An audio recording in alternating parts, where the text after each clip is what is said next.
need to do better. Okay. So now at least we know we can sit down. I need to say, like, this Sunday is something special. I don't know if you noticed, but look at the band. I think we just turned 14th last week as a church, and everybody looks grown up on the stage. There's no single hole on the jeans and the shirt at all. You didn't notice that? I was like something just different. I just didn't know what is it. And the entire band, even Pastor Philip, proper jeans.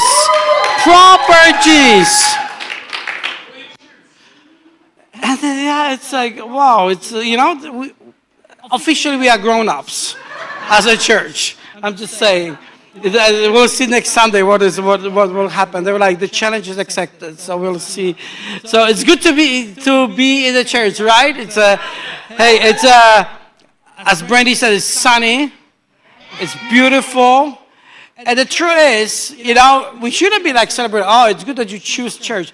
There's no other options. We should always pick the church than anything else. And I'm gonna talk about it today as well. So it's good to be in the church and just enjoy it. And I'm looking forward to actually go outside and enjoy the weather and the good food. So we'll have a great time. Last week, as I mentioned, we celebrate our 40th birthday as a church, and we are grown-ups already, and we are super excited about the next season that is ahead of us. And today we're starting a new series. So today we're starting something that we're gonna talk for the next few weeks, and the title of the series, it's very, I think, intriguing. It's like Sabotage. Whoa, it's like this big word that, most of you didn't grow up in this country. When I grew up in the country years ago, when there was like a few channels on TV, most of the movies that I watched, that was, the movie from the Second World War. So that was like, I was like, how people don't know about stuff? I'm like, because probably they watch other things. When I was younger, we have 2 channels. If you're lucky, you could get 4 channels. 2 of them were from the Czech Republic.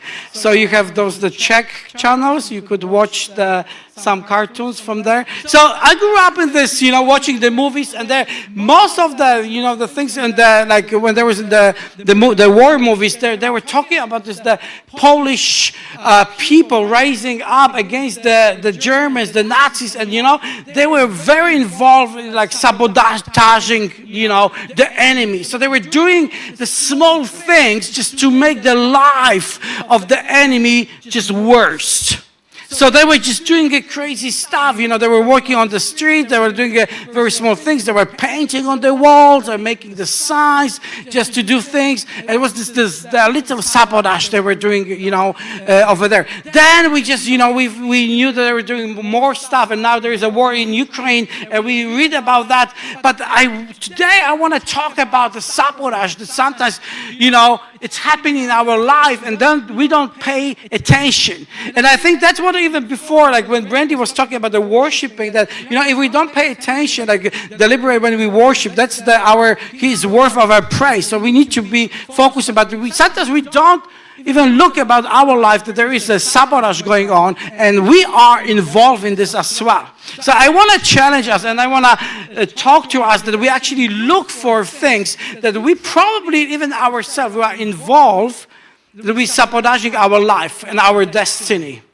And we don't talk about it because this is a kind of a heavy word, sabotaging. How can I sabotage my life? I'm going to talk to you, and I'm going to prove it that, each one of us are involved. Like yesterday, as a family, we have a family event. And, if you are looking, if you're like on the diet, that's the worst thing to go for the family event. Like this week, I was teaching for a PI school in Hungary, and in the far east of Hungary. And then in the one evening, I had a chance, and on the way back here, I stayed in Budapest, and I was passing through the one restaurant, and there was this restaurant. There was this huge sign. It was like a sign for there was a vegan and gluten-free restaurant. So I was like, I took a picture and I sent to my wife and to Brandy, and and they both like excited. And my wife is like, "Are you eating there?" I'm like, "No, I'm just excited for you that the places like that existing on the planet Earth." Then Brandy's like, "I am so proud of you, Pastor. So are you eating there?" I'm like, and she said like, "Yeah, I'm glad that I have such an influence on you." I'm like, "Next time." So we were on this family even yesterday. There was this whole diet that we went there, and it was on the Śląsk district. So if you ever go there, make sure that you fast for a few days before, because when you go there, it's like 12:30. They start the dinner. So for us it was quite okay because we left earlier, so we are already kind of hungry, so we're fine. And 12:30, the first course come, then the second course come. That is like just and of course it's not just the one thing. It's just there is a soup, but there's the whole platter of things. The salads, meat, extra meat, then there's the potatoes, dumplings, there's different kind of potatoes, and it's like, and you just like, I just want a lunch. So you're just starting that, and you're eating, of course, every day they watch, and you think, there's like food for 50 people, and there's just 20 of us. So it's just like, what is going on? So, I'm Polish, so it's just kind of like nice, and you talk and you eat. As soon as we finish, they start this, entry to the desserts. So it's not the proper dessert, it's just the entry. So you actually have those small cakes, you have a small dessert, small biscuits, so you have this whole thing, and you just have to keep reminded that, it's just the entry, because there is the proper cake coming. And you have to have a room for a cake, because you cannot, so that's like the newlyweds, they know that there is a cake, you can't eat it because the proper cake is coming. So, and you have to eat it, because if you don't eat it, oh, no, you eat it. So, there's a family thing, you don't, that you have to do it, because there's always the grandma, and grandma always watches. So she always makes sure that you eat what you're supposed to eat. So you finish that, then it's, then they bring the other platter with the cheese, the salads, and meat, and you're like, goodness me, we just finished one thing, and and then after that there is like a hot supper, and you're thinking, seriously, who's gonna eat it? And when you finish that, when you're going home, because you need to go home, they make sure that you go home with all the stuff that you didn't eat. So there's like extra cakes, they got food, so you're just like, of course. And we learn like we are not taking anymore, but it's just you're going home and you think, that was something. And my whole diet, if I was on the diet, it didn't work at all. But the one thing I was sabotaging myself, because if you're on diet, then you do things because you think, it's just one thing. It's just the one event. It's just the one thing. Or, I will start next week. I will start next month, because there is this, there is that. There is always a reasons. But the truth is, but quite often we are sabotaging ourselves because we find the reasons why to not do it. And the whole sabotage is actually, it's the deliberate, the action that we do. So we do things so to make sure that, our enemy just won't get it what they want. So they, at the war, they were doing like, if they're working in the military factories, they were making sure that they didn't put the right screws. So they didn't put it. So when there was thing that was working, that after a while, they just fell apart. Or they were putting different stuff that just didn't work. So there was a deliberate action. And I think quite often in our life, we do it, this deliberate action, and actually then we're surprised why the things are not the way we wish. There's there's quite few, but there's one particular person in the Bible, the Jonah. I think he's the master of a sabotage. He sabotaged his life greatly. We probably know all the story, when Jonah, this is the man and the big fish.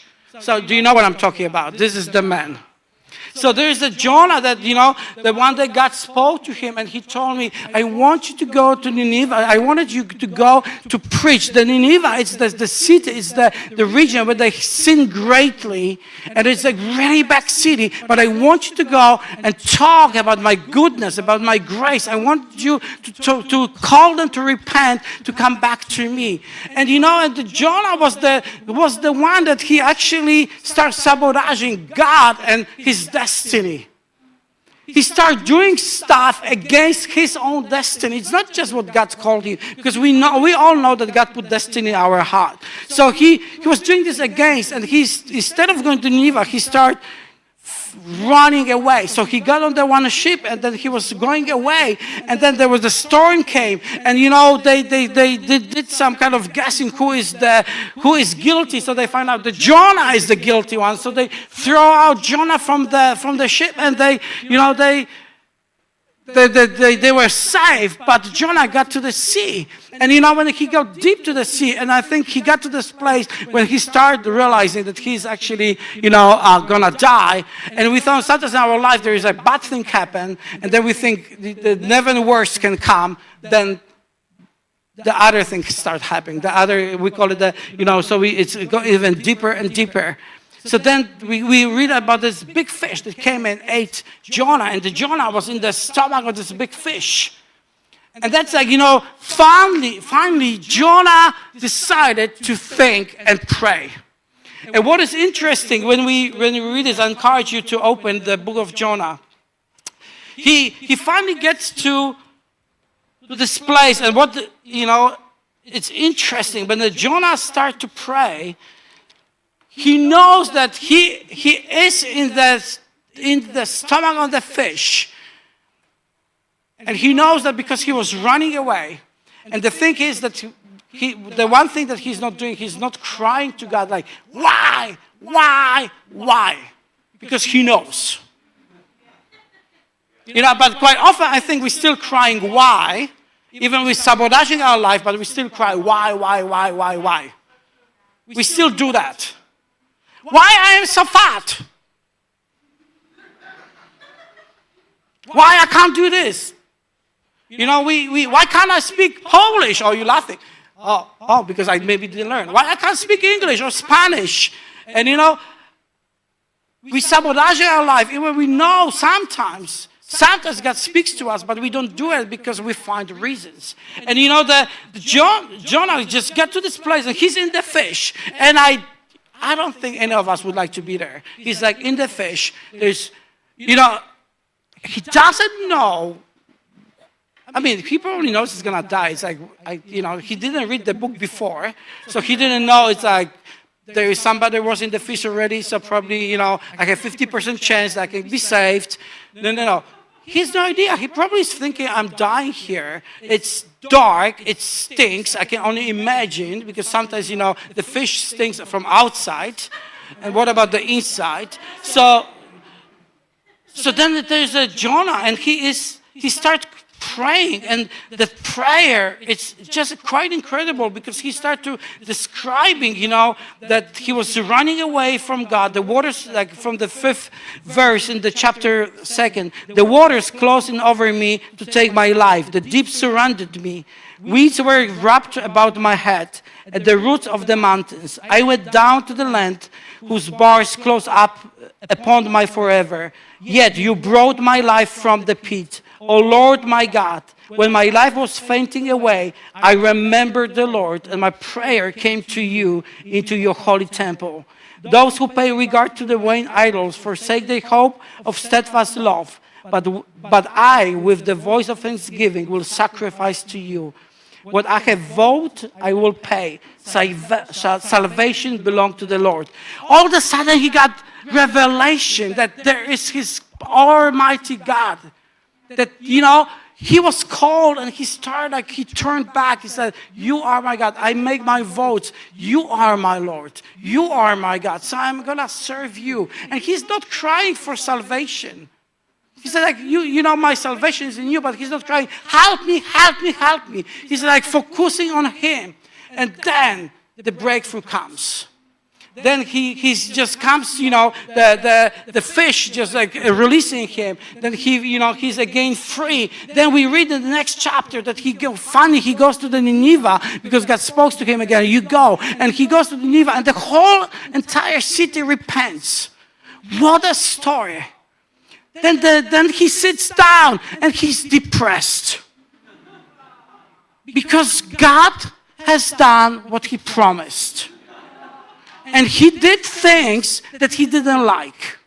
Because in his eyes, it was not righteous that God will save those people because they were evil people. So he complained. He said, I knew I didn't want it to go because I knew that you are God and you are so merciful, you are so good, full of grace, and I knew you're going to save them. That's why I didn't want it to go. That was like his attitude. Then he built his tent.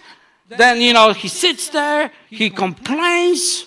Then he has this nice little tree that gives him the shade. Next day the tree dies and he's now, my life came to the end. The little tree has died. And he just realized that God started talking to him so you pay attention more to the tree than to those people. So he was teaching him I give you the destiny. I give you something, I call you to something, and you just pay attention to something different. You knew me, and I have a great plan for you. But we didn't want to do it because he was sabotaging himself, his destiny, and God.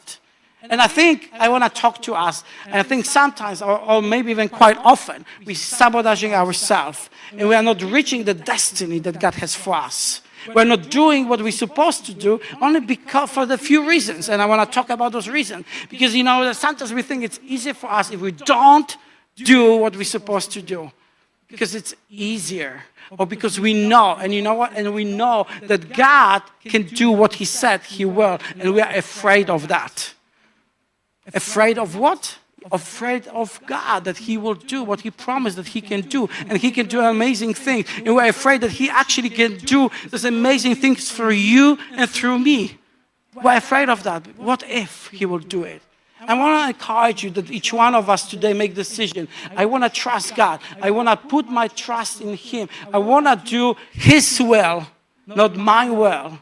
Not like Jonah. I want to do his will. Just follow his steps because he is an amazing God. And there are a few things that I believe that are very important when we talk about sabotage. There are a few things that we can learn what to look at our life. The first of all, the number one, is there is a fear of the unknown. We wouldn't make decisions because we don't know what's gonna take, what is there. Quite many of you moved here because, of the work of the family. There is such a big unknown, but there is a more in your life, and God is going to call you to do those things, even if you don't know. And we need to make sure that even if we don't know, we should go for it because that's our God. There is the incredible verse that people are asking, what is the will of God? Recently, Pastor Josiah was mentioning, there is there is this what is the will of God? There's this the mystery.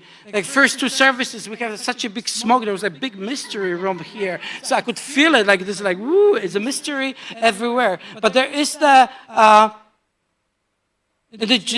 Gospel of John, the 6th chapter, 28, 29 verse, that the disciples came to Jesus. They asked him, what are we to do the will of God's work? And Jesus answered them, it is the work of God that you believe in him who has sent me. You believe in him. Sometimes we're asking what to do. This is the will of God. And Jesus actually is saying, it's not what to do, but who you follow. This is your will. It's we think, what should I do? Jesus is actually saying, it's not what you do, it's who you trust, who you believe. This is the will. Because we think that the will is the some things we do, but God is saying, no, the will is actually who you know. Because if you know him, in your life journey, he will direct you, he will teach you, he will show you, he will walk with you. It's not about what you do, it's about who you believe.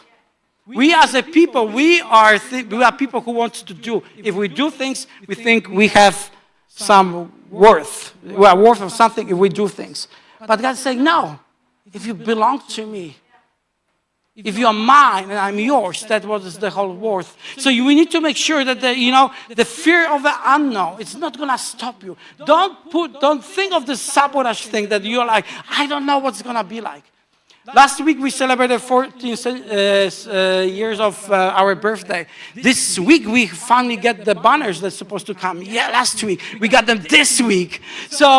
So we, as a church, that we are praying and thinking the next weeks or months, we're going to go and we want to, extend our territories as a church in those few beautiful cities and the territories. And we're dreaming, we are believing, we are speaking, we are praying. Do we know? Like today I have a few conversations. Pastor, do you know? I'm like, as a pastor teams, we don't know.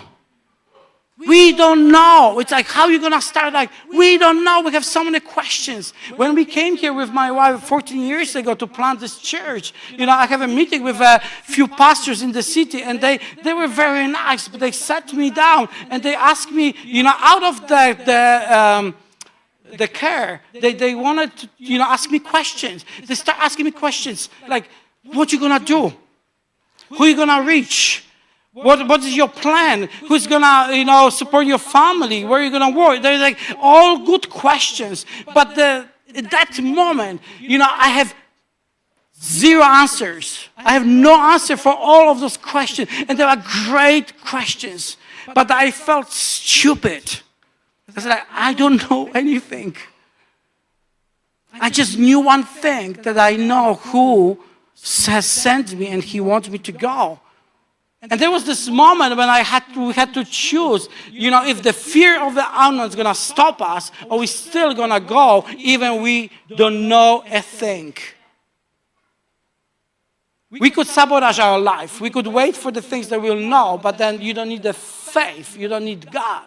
There's the next thing. There is like we have fear of a failure. We sabotage our life because we think, what if we fail? I'm not going to try it because if I fail, what's going to happen?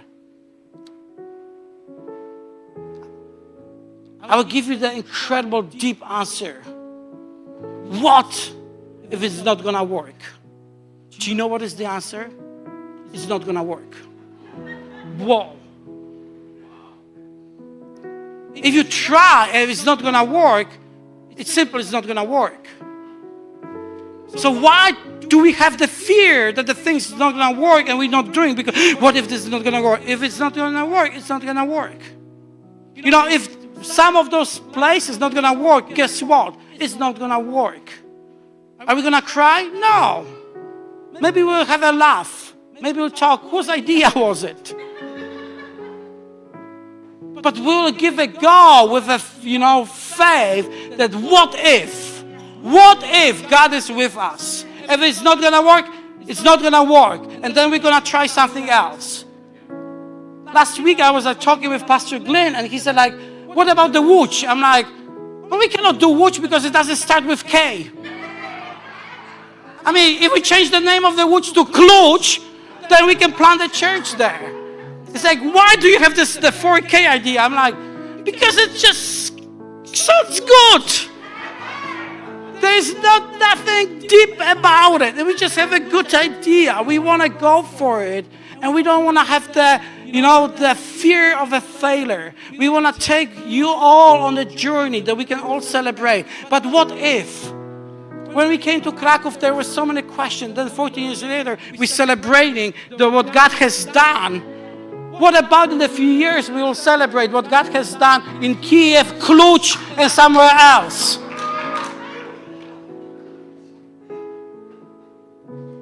Don't sabotage your life, your destiny, because you have a failure, fear of failure. Another one, don't stop comparing. One of the biggest thing here right now, we compare our life, we compare ministries, we compare, when we hear like God is gonna use you in this area and that, we already have idea, we have pictures, we have this, I heard that, I would like to be evangelist, so all the thing. When I was growing up as a Christian, in our church, there was a big poster of Reinhard Bonke from Germany. It's like Reinhard, it's like this famous German evangelist in in Africa. He was like preaching to millions. And you know, we quite often, when we hear something, we already picture.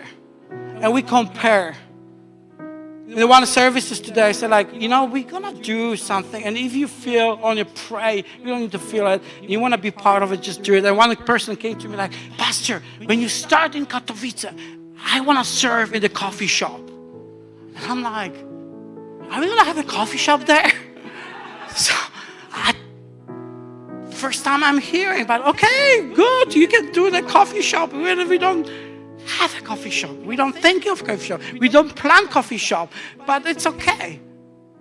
So don't compare. Don't think that, you know, sometimes God speaks to you and you already have the picture. Oh, it's going to be this way. No, it's not going to be the way you think. Why? Because God never works the same way. He always do new thing. We have tendency to go back and He's going to do this way. So don't think it's going to be here like, oh, I feel I should go there. All of a sudden you think, oh, probably I will have to move to Kiev. I probably have to go because blah, blah, blah. We already have the list of what we're supposed to do. No. Just trust the one. Put your faith in there. That's the will. You don't need to know the details. You don't need to know how, because He's going to do the best way. And with Jonah, we're learning, be happy to be in His will. You know, because that's the greatest blessing, to be in His presence. 2 more. Holding on to the past. We hold to the past. And we hold so tightly that we don't move forward. And holding to the past, it can mean the good and the bad things. Sometimes do we dwell in the past because it was so good. It was so nice. Like, you know, we know like the stories when there was like Jesus was in the mountains, when they have the visitation. They felt so good that they wanted to go. They remember those good times. And sometimes we remember the good times, we're thinking, oh, I want to stay here because it was good time. And we will live on the good times. The good times just passed away, but we still live in the good times. Sometimes it's the bad things, and you're just like, no, I can't go forward because of this, that, and we make a list. Don't sabotage yourself. Put your faith in Him. That's the will of God. If you put the faith in Him, then you will see what He can do in your life in the future. And the last one, for some of us, is a perfectionism. Perfectionism. That's the one. Sounds all right. It was close enough. It's like, I'm going to do it when it will be perfect. I'm not perfect, so I'm not going to do it. You know, I don't know how it's going to work. The budget, it doesn't, you know, it's not just going along, so I'm not going to do it. You know, my plans, it's still not perfect, I'm not going to do it. And we know we are there, we are making this perfect thing, so we're building everything. So if we know the answer, then I will know I can do it. No, don't sabotage yourself. God's calling you to follow Him. He's not asking you to do things only. He's asking, like, put your faith in me. And I will make you whoever you're supposed to be. Jesus said, you know, I didn't came here so I be served, but actually I came here to serve. In the letter of Corinthians, the chapter 3, the verse 9, Apostle is writing there, you are God's field and God's building. I love that because in this one verse, he's describing you and me. He's actually saying you are God's field, so God is working on you.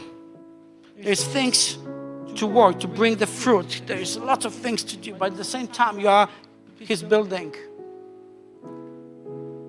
At the same time, you do both. You're not in preparation time, so when you are grown up, then you can do something, but actually no. While in the midst of working on the field, He's building His building, His kingdom. Be part of this. As a church, we believe we are at the heart of the city. We want to influence. We want to transform the city. For years, we're talking about it, and we see what God has done. And the thing is that sometimes we ask the question, what am I supposed to do? What am I supposed to do? The thing is that you start with this, like you put your faith in Him and trust Him. Whatever He says, He knows. He knows. He knows. And His things are the best things. If He asks me to do something, I know that it's the best thing. And the second, start somewhere. Serve.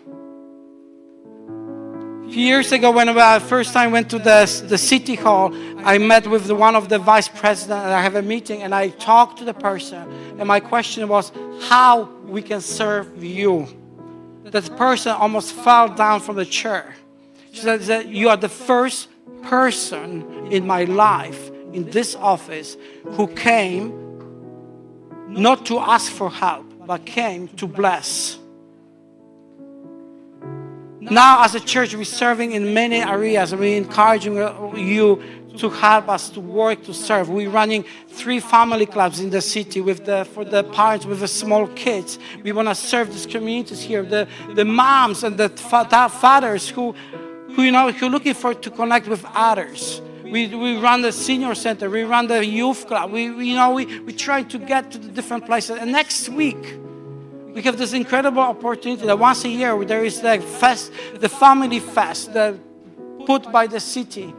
And the city is asking our church, would you give us 15, 20 people who will serve, who will help us? Because we cannot find them, so could you give them every year?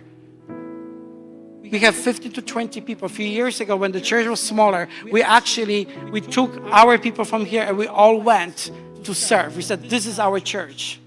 Because to worship, it doesn't mean that you need to be in the building. You don't need to sing. You can serve. And by serving, you worship.